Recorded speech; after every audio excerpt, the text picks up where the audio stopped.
Come ride the little train that is rolling down the tracks to the junction.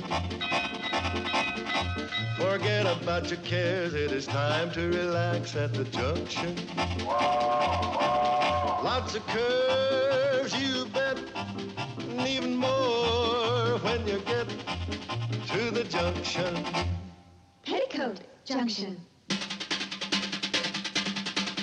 There's a little hotel called the Shady Rest at the junction. Petticoat Junction. It is run by Kate. Come and be her guest at the junction. Petticoat Junction. And that's Uncle Joe. He's a moving kind of slow at the junction. Petticoat Junction.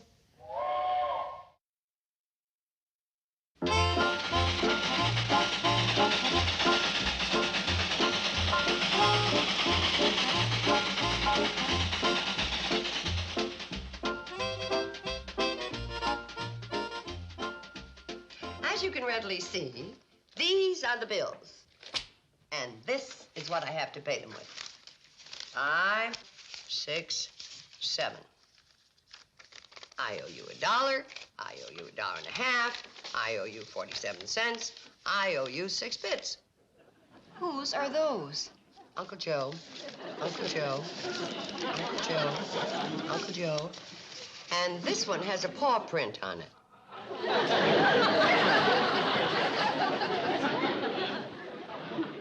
Well, he wanted to buy a can of flea powder. Uncle Joe, do you think it's right to dip into the cash box? Well, the manager of the hotel can't go around with that money in his pocket. Why not? The owner does. Here's a bill from Doc Stewart for $38. Now, what's this for when nobody's sick? That's what I still owe him on Betty Joe. Well, maybe we should give her back and call it even. It's nice to know that one's sisters love her so much. I might have to give you all back and get a refund in order to pay these bills. Couldn't we pay a little on each one? I got a scheme cooking that's going to pay off all them puny debts and make us all independently wealthy. Uncle Joe. Kate, this is not one of my usual visionary ideas. This one's solid, practical. I'm turning the Shady Rest into an ostrich farm. Now, about these bills. There's big money to be made in ostriches. All you got to do to start is to have a man ostrich and his wife. And before you know it, you got more ostriches than you can pluck feathers out of. Women stick them in their hats for decorations. Uncle Joe, they haven't done that in years. That's why it's the ripe time for ostriches. When the feathers come back, we'll have a corner on the market. Now, I can get this pair of ostriches. No, you can't. Oh, yes, I can. I met a fella down at the feed store this morning. He's selling off his circus. He had a couple of matched ostriches. Uncle Joe, could I just get around to the real bad news? Kate, This is a letter from Mr. Gurney at the Pixley Bank. He's paying us a visit tonight. What for? Well, it doesn't say. But I suspect it has something to do with the fact that I haven't made a mortgage payment in 6 months. Oh, Gurney's no problem. Well, I'll brief him on my ostrich farm and feed him a couple of slabs of your apple pie, and he'll be begging you to let them payments slide another 6 months. Mr. Gurney, would you like another piece of pie? Well, Hold on, Kate. Before you give him another hunk, have him answer the 2-slab question. Uncle Joe, Mr. Gurney is a guest in our home. That is a 2-slab question. Is this going to be our home or ain't it? well, Mrs. Bradley, I'm afraid I have some bad news. That answers the question. Mrs. Bradley, in order to obtain added capital for my bank, I've had to take in some new associates. The policy of the bank is much stricter now. They want their money. Well, if I could just have a little more time. Tell him about the deal I got cooking that's going to put us on Easy Street. We're turning the Shady Rest into an ostrich farm. No, not now, Uncle Joe. Mr. Gurney, couldn't we have some kind of an extension? Well, maybe 2 weeks. My associates won't like it, but I'll talk them into it somehow. Oh, that's wonderful. Well, thank you.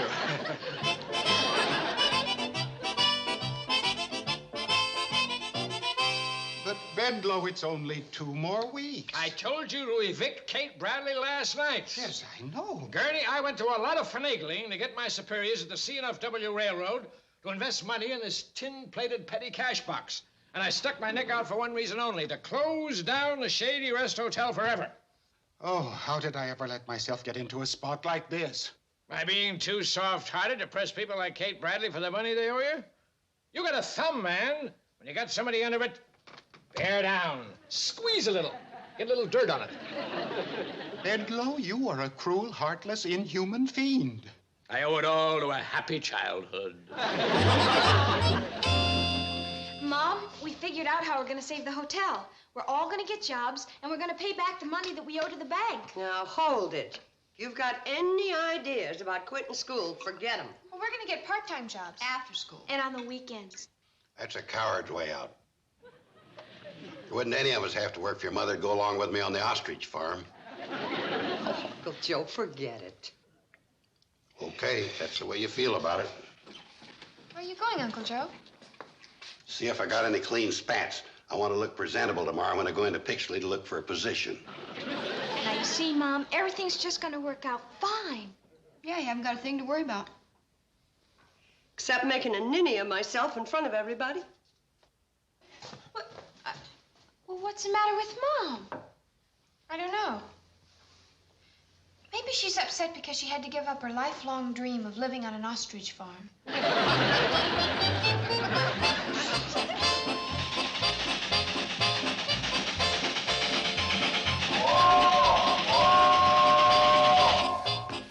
Well, Mom, how do we look? We're going job hunting after school. Oh. Billy's going to try and get a job as Doc Stewart's office assistant. And Bobby's going to try the Hooterville Library. Uh-huh.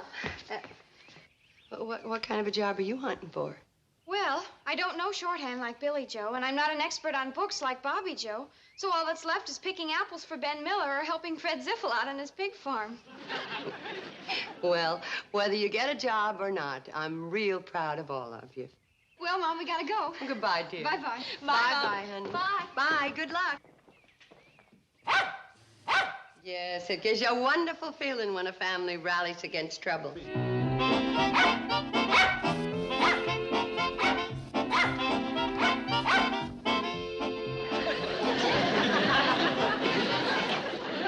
Oh, you're a real Bradley.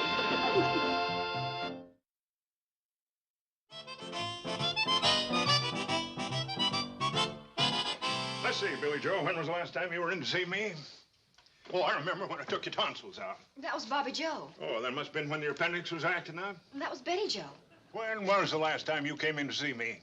When Mom brought me in to have my formula changed. If all my patients were as healthy as you, I wouldn't have any. Stick your tongue out. But Doctor, Stick it out. Lovely, simply beautiful.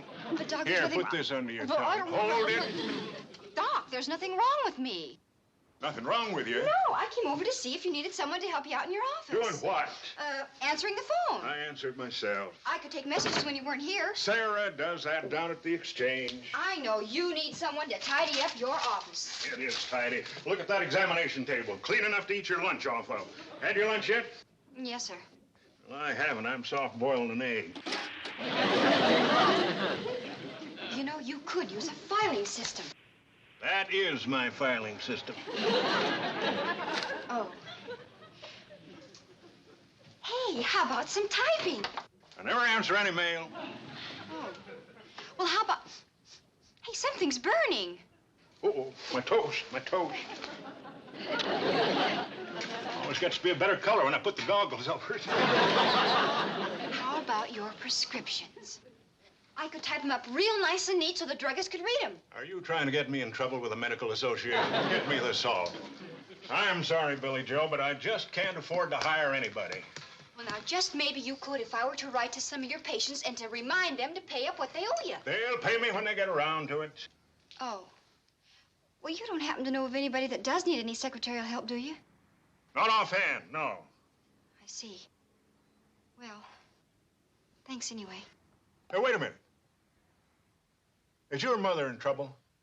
Oh, things are a little slow, but everything will be all right. Sounds serious. Oh, nothing we can't handle. If we could just get a little work. Bobby, Betty, and Uncle Joe were looking for a job, too. Uncle Joe, that must be serious. Oh, now, don't you worry Wait a about it. minute. I've been thinking what you said about writing letters to people that owe me. Even if you get a few answers, it'll pay me to hire you. But, Doc, you said... I'll get the records of the house calls and office visits of people that owe me. Here. There you are. Oh, Doc, are you sure you're not just making me a job? Of course not. You're doing me a favor. Look, desk's almost cleaned up. Sit down now and get to work. My egg's getting cold. Yeah. Oh. No, Betty Joe, I don't don't think I've got any kind of work around here you could do. Well, couldn't I feed the pigs for you? No, that's Darcy's job. That's why I married her. Well, maybe I could take over feeding them on the weekends so you and Mrs. Ziffel could go out together. What for? To have fun. I never have no fun going out with her. All she does is sit there and worry about whether she fed the pigs or not. If I feed him, she won't have to worry. I'm very reliable. Well, When was the last time you and Mrs. Ziffel went to town together? when we got married. You ought to try it again. Oh, gosh, Mr. Ziffel, I sure do need a job. You trying to earn some money to buy yourself a new football? Oh, no, sir. That's good. Old Arnold here, he don't like football. Just... No, his father wound up being one. I'm sorry, Arnold. It could have been worse, though. He made more of a name for himself as a football than he would have as a pig. He got booted over the goalpost for the final point that won the Rose Bowl game. Oh, what do you say, Mr. Ziffel? If Billy and Bobby get jobs and I don't... Oh, they're job hunting, too? Yes. Your mama having money trouble? Oh, you know how it is. Well, now, let's see. How would you be on taking care of young'uns for their parents? I'm the best babysitter in the valley. Oh, but you and Mrs. Ziffel don't have any children. But we got grandchildren. Arabella's done it again. Yeah, Kate, the girls told us about your business problems. We're sorry to hear about it. Now, me and Floyd's got a little put away, and we'd be glad to lend to help you out. Oh, that's very sweet of you fellas, and I appreciate it, but I couldn't. Oh, it's just sitting there in the bank. Yeah, we were always afraid somebody's gonna knock it off the bureau and break it. No. Ask her about the laundry. What laundry? Dirty laundry. Oh, how about the dirty laundry? I don't know. How about the dirty laundry? Now, what dumbhead here means is that we've got to find somebody else to do our laundry. We're not satisfied with the way it's being done. Yeah, Charlie's always complaining I put too much starch in it. Besides, we can't use the washing machine at the boarding house no more. That's right. Mrs. Donahoo's using it to slosh her elderberries for a new batch of wine. Yeah, you can't use it for a month afterward. Just purples up everything. Well, if you boys want your laundry done, you just bring it over here and I'll do it for you. No charge. But, Kate... No charge. And I want you to take along one of my fresh baked pies before you leave. Doggone it, ain't that the stubbornest female ever you did see? Yeah. Now, there's just got to be some way to help her. Yeah. Ain't that the smartest critter? Look how nice he printed that sign. Hey, pony up for the dog's kitty.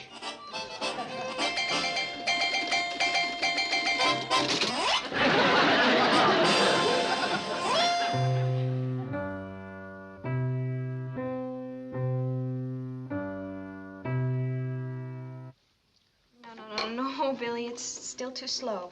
I'll show you, okay? Frère Jacques, dormez-vous, s'en allait Martina, ding dong ding, ding dong ding. Oh, well, I'm sorry. Billy, we better try it again. Next time, don't lollygag when the dinner bell rings. Now, Mom, every night we'll report to you how much each of us has made, and you can keep a running account of it. And you can start by putting down $7.50 from the Shady Rest Secretarial Service. $7.50. And $5 from the Shady Rest Conservatory of Music. Good. And don't forget $4 for the Shady Rest pig sitting service. And I'm going to pig sit for Mrs. Ziffel again next week. And I would like to announce the formation of the Shady Rest Laundry. Got my first customer today, Mrs. Donahue. But, Mom, you shouldn't be... Oh, she begged me to. Her wash is still coming out elderberry purple all over it, Joe. Hi. Any luck in Pixley today? No. Went to the box factory and offered my services for their executive ranks. But they got no vision. They're satisfied with those incompetents they got. Okay, we've got less than 2 weeks and a little more than $120 to go. Can we do it? You bet. Of course. What do you say, Uncle Joe? These spats is a cutting off my circulation.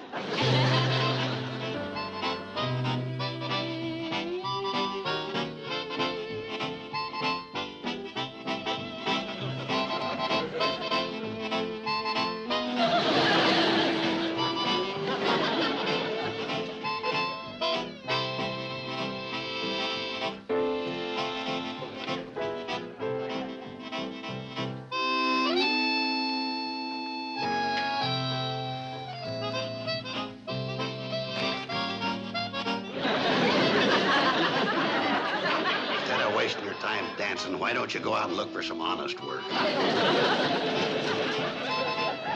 You know, $98.50 isn't bad. In fact, it's fantastic. But it isn't enough. Yeah, I'm almost at the bottom of Doc Stewart's bills. Fred Ziffel doesn't want to go out with Mrs. Ziffel anymore. And the laundry business is petering out, too. Well, hi, Uncle Joe. Hi, Bobby. Hi, Uncle Joe. Oh, Uncle Joe, we were worried about you. Oh, I had a late meeting with the president of the Pixley Power Company. Oh? He ain't retiring for 5 years. Did you have supper? Yeah, Pixley Diner. Fella there offered me a job as a short order cook.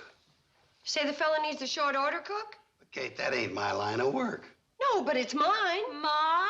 Look, I've been dishing up short orders all my life. Time I got paid for it. But, Kate... If everybody else can help, so can I.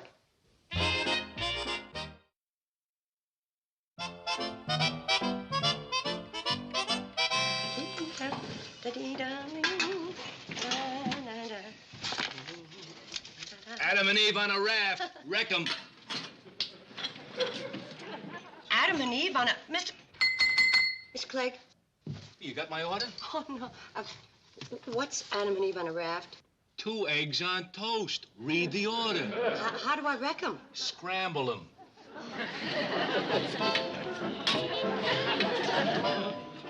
Two Auntie? Adam? Eve? Adam and Eve on a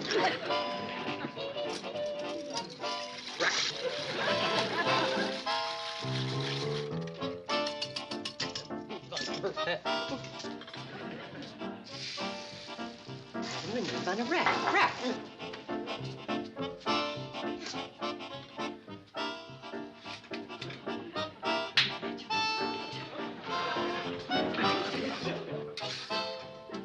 One liter. 1 liter.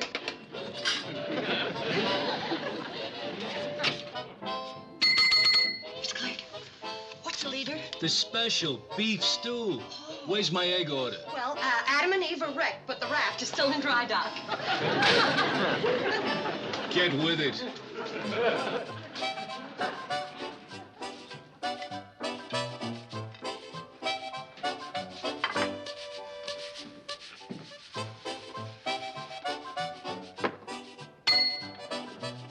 There you are, Adam and Eve on a raft. Right. Where are the French fries? You didn't order any. All it says here is 2 Auntie. It doesn't say a thing about FFs. French fries always go with eggs. Look, if you don't want it... No, I'll get them. Just keep your shirt on. I'll keep Adam and Eve warm. Where's the leader? I'm getting to it.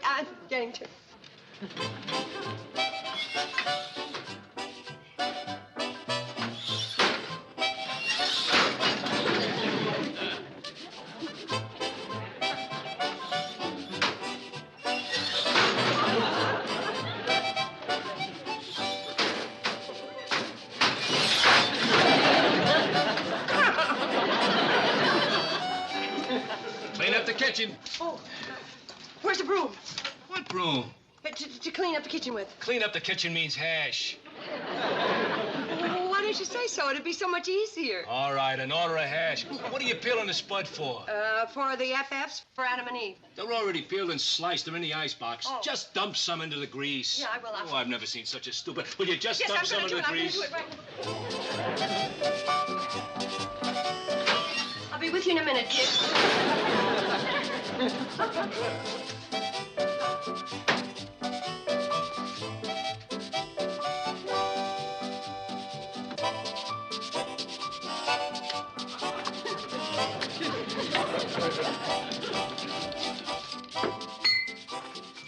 cleaned up the kitchen.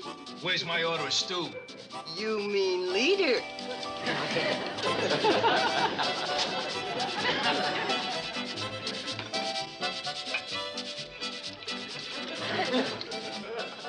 Beef stew?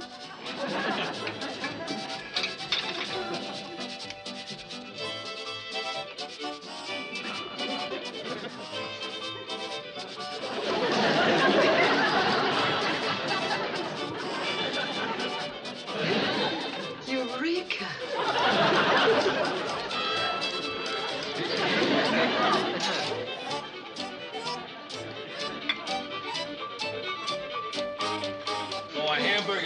that means to take out. A Swiss on rye, a pair. That's two Swiss cheese sandwiches on rye bread. An order of beef stew. One order of beef stew. A stack of wheat. The batter's already made. Bacon and eggs sunny side. And don't forget the potatoes. A hamburger, a pair, both with. A bacon and eggs sunny side. And don't forget the potatoes. An order of hash. And an egg salad on toast. And a bowl of chili. How about my scrambled eggs? Coming. So's Christmas.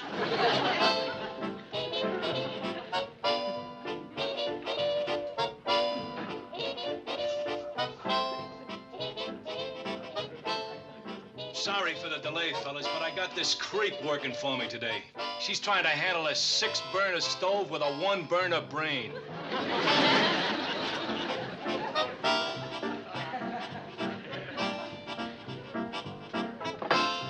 Well, at last.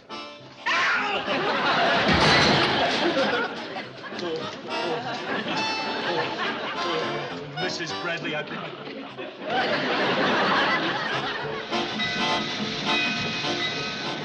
4 is 12.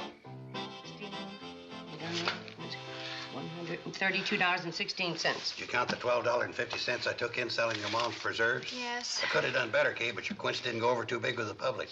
We're $5.84 short. Hasn't anybody got any money? We forgot Fred Astaire. I'll get the kitty. You're just wasting your time. How much did anybody pay to watch him lumber around on his hind legs? I think we made it. You hear that, Bedloe? Curses, files. Are you coming in? I like to be alone in my moment of grief. Good evening. Good evening, Mr. Gurney. We were waiting for you. We've got the money for you. The whole $138. This is cruel, cruel. $8.22 in cash, and the rest in accounts receivable. From all the people we worked for. Mrs. Bradley, I can't tell you how happy this makes me. Now, I'll just write you out a receipt for this. Hold it! Don't give him that receipt. Homer Bedloe. As a representative of the controlling interest of the Pixley Bank and Trust Company, I am foreclosing the mortgage on this property. Everybody out! I don't know how you got in that bank. Probably crawled in through a sewer pipe. And you can't foreclose because we can pay. What? With these? Idle promises. It's money that's owed us, and when we're paid, we'll turn it over to you. Well, I'm not interested in the money that's owed you. I'm only interested in the money that's owed us. If you haven't got the cash, out you go. Serve him the papers, Gurney. This is more fun than the railroad business. Gurney, the papers. You've got them, haven't you? Yes, right here, but they haven't been signed. What? I forgot to take them over to the county seat for the judge's signature. Well, go get it. It'll take a week to process them. Oh, you incompetent nincompoop. Okay, Bedloe, out. Now, just a minute. This is still our property and you're trespassing. Stop that out. Quit it, you miserable cur. Thank you, Mr. Gurney, for being so forgetful. Oh, it was the only thing I could think of in case you didn't raise the money. But I'm afraid it's all I'll be able to do. You'll have to have the money by next week. Maybe we can get everybody to pay us by then. Money's just as short with them as it is with us. I'm afraid the only thing that can save us now is a miracle.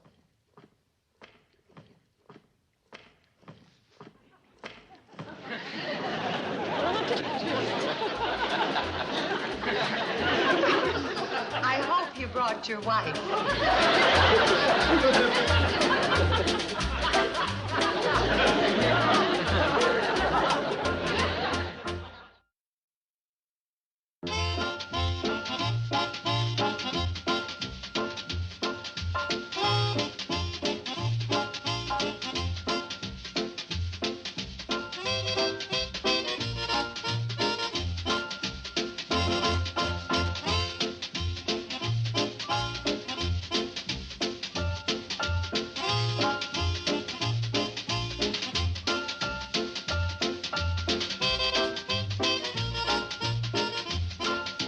Petticoat Junction.